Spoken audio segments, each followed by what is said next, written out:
She ran. He ran faster.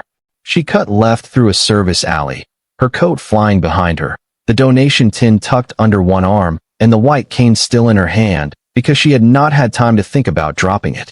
She cut right along a delivery road, ducked under an awning dripping with rain, came out onto a side street, and walked directly into a chain-link construction fence that had not been there yesterday. She hit it hard, stumbled back. The cane clattered to the ground. The dark sunglasses she had been wearing all evening skidded across the wet pavement and stopped 3 feet away. She turned around. He was standing 8 feet from her, barely breathing harder than normal, looking at her with the flattest, most unreadable face she had ever seen on a living person.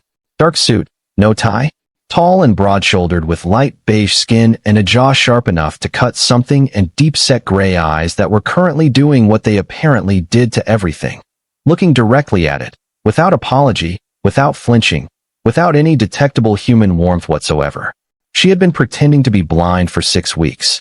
She had stood on street corners and outside galleries and in front of restaurants collecting money in a tin from strangers who saw the white cane and the dark glasses and felt something loosen in their chests. She had practiced stillness. She had practiced a particular kind of quiet that read as vulnerable and unthreatening. She had gotten very good at it. And this man had watched her reach to adjust the tin with her left hand, and her eyes tracked the movement for a fraction of a second, and he had known. Immediately. Completely. The way someone knows when a thing is wrong because they have spent their entire adult life learning exactly what right looks like. He was a doctor. She had figured that out from the first sentence he had spoken to her outside the hotel. She just did not yet know which doctor. She did not yet know what was coming.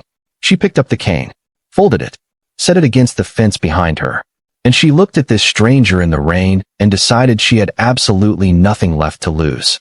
If you want to know what happened next, and trust me, you do, hit subscribe right now and drop a comment below telling me where you are watching from. Your city, your country, all of it. Let's see how far this story travels. Now let's go back to the beginning. 3 months before that alley, Zara was doing everything a person is supposed to do when the world collapses underneath them. She was 23 years old.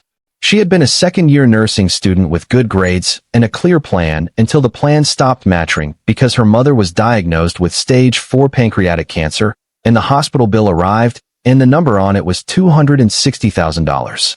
Her mother's name was Abina. She was small and light-skinned with a soft round face and warm dark brown eyes and short natural gray-black hair. And she had spent 30 years as a primary school teacher, and she had never once in Zara's memory asked anyone for anything she had not earned. She was the kind of woman who pressed folded money into other people's hands at church and argued that she didn't need help when she clearly did, and said things like God will provide in a tone that meant she intended to be the instrument of that provision herself. God will provide, Zara thought, but in the meantime, someone has to pay Hartwell Medical Center or they will discharge her at the end of the month. Zara withdrew from nursing school. She took 3 jobs simultaneously, a hospital laundry shift starting at 5 in the morning, a data entry contract in the afternoons, weekend waitressing at a restaurant that smelled of old oil and quiet defeat. Her older brother Kofi, broad and steady and medium brown-skinned with a serious face and kind dark eyes, emptied his savings and sold his car. Their aunt in Toronto sent money twice. A fundraising page gathered $9,000 before it disappeared into the algorithm. It was not enough. It was not going to be enough. So Zara went to a thrift store and bought dark sunglasses for $4. She found a collapsible white cane from a prop supplier for $40 a week. She went to a corner near a gallery district on a Tuesday morning, and she stood there, and she let people believe what they wanted to believe. The first day, she collected $230. She went home and sat in the bathroom with the door closed for a long time. Then she went back the next morning. She hated herself every evening. She got up every morning and did it again because Abina Mensa was still breathing, and that meant there was still a reason to. She had been doing this for 6 weeks when she positioned herself outside the Whitmore Grand Hotel on a Thursday evening in November. A charity gala was running inside.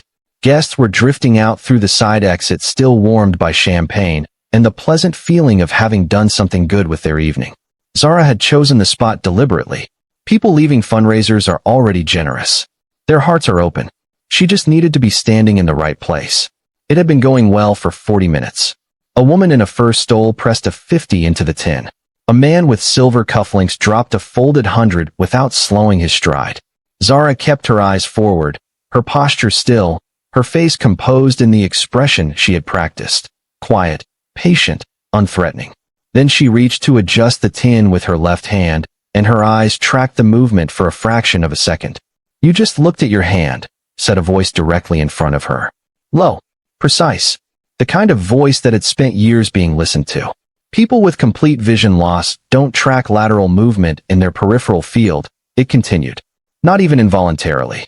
So either you're experiencing spontaneous photoreceptor regeneration, which would be medically remarkable, or you can see perfectly well. She didn't respond. She turned slightly and began walking, not running, because running would confirm everything. She made it 11 steps. Then she ran, and he ran faster, and she hit the fence in the rain and turned around, and there he was, 8 feet away, gray eyes, no expression, waiting. "The tin," he said. "Hand it over." "It's not yours," Zara said. "The money in it isn't yours either. Collecting donations under false medical pretenses is a criminal offense. Then call the police." She held his gaze. "I'll wait." He did not reach for his phone. The rain came down quietly between them. She noticed that he did not look angry exactly. He looked like a man running a calculation. "Why?" he said. "Why what? Why are you doing this? You're not comfortable in it. You've been performing for weeks, but you haven't stopped being ashamed of yourself. That kind of tension doesn't dissolve with practice." A pause. Who was the money for? She had practiced against everything. Pity, contempt, suspicion, dismissal. She had not practiced against being seen accurately by a complete stranger who delivered it without cruelty. Something in her just let go. "My mother," she said. "Stage 4 pancreatic cancer. Hartwell Medical Center. The bill is $260,000, and they'll discharge her at the end of the month if we don't make a significant payment. I left nursing school. I worked 3 jobs. My brother sold his car. We are still $80,000 short." She picked up the cane and folded it. "So yes, I stood outside your gala in dark glasses. I would do it again tomorrow." He looked at her steadily. "Which oncologist is managing her case?" She blinked. "Why does that?" "Which oncologist?" "Dr. Vance." "Why does that matter to you?" Something moved behind his eyes. Not warmth. Something sharper. "I need to see her file," he said. His name was Dr. Callum Ashford, neurosurgeon, founder and director of Ashford Medical Institute. He was 38 years old, and he had been quietly building a case against Hartwell Medical Center for 8 months. What he found in Abina Mintz's file confirmed everything he had suspected and then exceeded it.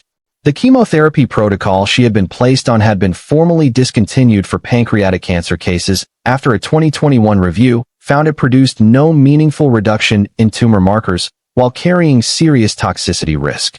Hartwell's oncology department had continued using it selectively for patients in specific insurance categories. The dosage records in her chart were also inconsistent with her documented side effects, a pattern pointing to systematic underdosing while billing for the full amount. Someone had been charging for treatment that wasn't being given and giving treatment that wasn't going to work. Callum filed a formal complaint with the Medical Ethics Board within the week. He transferred Abina Mintz's care to Ashford Medical Institute under his direct oversight. He had his legal team contact Hartwell's billing department in terms that made further pursuit of the outstanding balance a deeply inadvisable course of action. Zara found out when Kofi called at 6 in the morning, voice tight, saying their mother had been moved in the night and he didn't know what was happening. She arrived at Ashford Medical 40 minutes later, coat thrown over her nightclothes, and found Callum already in the corridor reading Abina's new chart, a coffee going cold in his hand, looking like a man who had simply decided not to go home. "You moved her without telling me," Zara said. "Your brother was listed as primary contact. I'm her daughter. You were asleep." He turned a page. "Her current markers are consistent with 4 to 5 months of subtherapeutic dosing. The protocol we're starting is aggressive and it will be harder on her physically, but it is the correct treatment. She'll lose weight in the first 6 weeks. That's expected. It doesn't mean it isn't working." Zara's eyes were red. She had cried the entire drive over, and she didn't care that he could see it. "Why are you doing this?" she said. He was quiet for a moment. "Because I am good at what I do," he said, "and I find it professionally unacceptable when the institution is not." It was the truth. It was not all of the truth, but it was what he had for her at 6:40 in the morning, and she accepted it. 3 days later, she came to work for him as his housekeeper. He needed someone reliable. She needed stable income that left her time at her mother's bedside. The arrangement was made without sentiment and taken without ceremony. The distance they maintained in those early weeks was real, but it had cracks in it from the beginning. He came home one evening to find her crying silently at the kitchen counter over a nursing textbook, the way someone cries when they have done it alone long enough that it no longer makes sound. He didn't ask what was wrong. He set down his bag, poured 2 glasses of water, placed one in front of her, and sat on the other side of the counter and read his own files for an hour without saying a word. When she finally said, "She lost weight again this week," he said without looking up, "That is still within the expected range." Her last marker result moved in the right direction. She stared at him. "You checked her chart today." "I check it every day." "She is not your patient." "She is under my institute's care," he said. "That makes her my patient." 2 weeks later, she found a nursing school prospectus on the counter, bookmarked to 3 programs open for the following semester. No note. She stood looking at it for a long time. Then she cooked his favorite meal, jollof rice and goat stew, deduced from weeks of observing his takeout orders, left it warming in the oven, and placed a single folded piece of paper beside it with one word written on it. Noted. He ate it at midnight standing up. She heard him from her room. She smiled at the ceiling in the dark. Abina's tumor markers improved by 40% in the 3rd week of the new protocol. The oncologist used the word remarkable. Kofi called Zara crying. That evening she told Callum the numbers while he stood at the window, and he turned, and for 3 seconds something happened on his face that his face did not usually do. She saw it. She kept it quietly. The trouble, when it came, arrived dressed in an impeccable gown. Callum's mother, Constance Ashford, was 70 years old, medium brown-skinned, elegantly slim, silver-haired, sharp-eyed, and absolutely certain that her son's life was her jurisdiction. When she learned a young woman was living in his penthouse, she organized a family dinner with 11 guests and a projector screen. The photographs showed Zara on her corner. Dark glasses. White cane. 10. "We thought you should know who has been living in your home," Constance said. Zara looked at the images. The shame arrived the way it always did, fast and familiar. But underneath it was something she had built over months of hard mornings, something that did not bend. She looked at Constance directly. "Yes. That is me. I did that for 6 weeks because my mother was dying and I had run out of everything else. I am not proud of it, but I do not regret it. She is currently in remission." Constance opened her mouth. "Enough," Callum said. One word. Quiet. Absolute. He looked at his mother, at her guests, at 11 people suspended with dessert forks in the air.